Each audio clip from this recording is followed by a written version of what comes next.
పక్ష టీడీపీపై విమర్శలు గుప్పిస్తూ ఎన్నికల ప్రచారం నిర్వహిస్తున్నారు సీఎం జగన్. చంద్రబాబు అమలు చేయలేని హామీలు ఇచ్చారని మండిపడ్డారు. ఇంటి వద్ద పెన్షన్లు ఇవ్వకుండా అడ్డుకున్నారని ఆరోపణలు గుప్పించారు. అధికారంలోకి వచ్చిన తర్వాత తొలి సంతకం పెన్షన్లపైనే చేస్తానన్నారు CM Jagan. AP CM Jagan ఎన్నికల ప్రచార పర్వంలో దూసుకెళ్తున్నారు. ప్రతిరోజు 3 జిల్లాల్లోని 3 నియోజకవర్గాల్లో పర్యటిస్తున్నారు. ఇవాళ కనిగిరి, నర్సాపురం, పెదకూరపాడులో జరిగిన సభల్లో పాల్గొన్నారు సీఎం జగన్. 87,612 కోట్ల రూపాయలు రుణాల మాఫీ అన్నాడు రైతన్నలకు. జరిగిందా? జరిగిందా? రెండు చేతుల పైకి ఎత్తారు. ఇలా ఇలా ఇలా ఇలా ఇలా ఇలా ఇలా ఇలా ఇలా ఇలా ఇలా ఇలా ఇలా ఇలా ఇలా 2014లో చంద్రబాబు మేనిఫెస్టోలో ఇచ్చిన ఒక్క హామీ అయినా నెరవేర్చారా అని ప్రశ్నించారు సీఎం జగన్. నర్సాపురంలో జరిగిన సభలో పాల్గొన్న ఆయన నిరుద్యోగ భృతి గాని, ఒక్కరికైనా 3 సెంట్ల స్థలం గాని ఇచ్చారా అని నిలదీశారు. రైతుల రుణమాఫీపై మొదటి సంతకం చేస్తారన్నాడు ముఖ్యమైన హామీ అనంటూ. నేను అడుగుతా ఉన్నా, 87,612 కోట్ల రూపాయలు చంద్రబాబు నాయుడు రైతుల రుణాలు మాఫీ చేస్తానన్నది చేశాడా అని అడుగుతా ఉన్నాను మీ అందరి సమక్షంలో.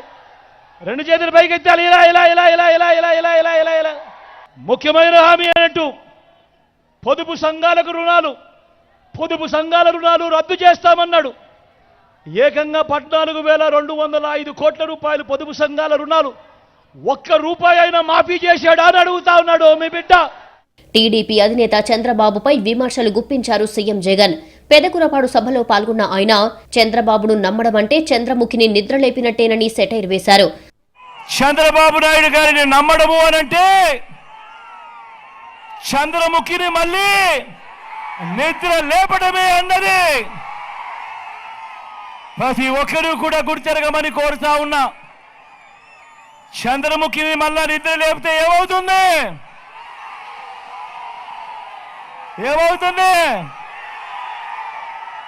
మళ్ళీ ఇంటింటికి లకలక లకలక అంటూ మీ రక్తం దాగేందుకు మళ్ళీ వస్తుంది. వైసీపీ మళ్లీ అధికారంలోకి వచ్చాక పెన్షన్ కష్టాలు తొలగిపోతాయని హామీ ఇచ్చారు సీఎం జగన్. కనిగిరి సభలో పాల్గొన్న ఆయన జూన్ 4న ప్రమాణ స్వీకారం చేశాక పెన్షన్లపైనే తొలి సంతకం చేస్తానన్నారు. నేను ఇవాళ ప్రతి అవ్వకు ప్రతి తాతకు చెప్తా ఉన్నా, అవ్వా తాత ఒక నెల ఓపిక పట్టండి. జూన్ 4వ తారీఖు దాకా ఓపిక పట్టండి.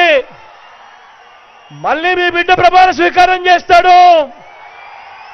ప్రమాణ స్వీకారం చేసిన మొట్టమొదటి రోజే నా మొట్టమొదటి సంతకం మీకోసం పెడతాను అని చెప్పి ప్రతి అవ్వ తాతకు చెప్తా ఉన్నా. మొత్తానికి టీడీపీ అధినేత చంద్రబాబుపై విమర్శలు గుప్పిస్తూ ఎన్నికల ప్రచారం నిర్వహిస్తున్నారు సీఎం జగన్.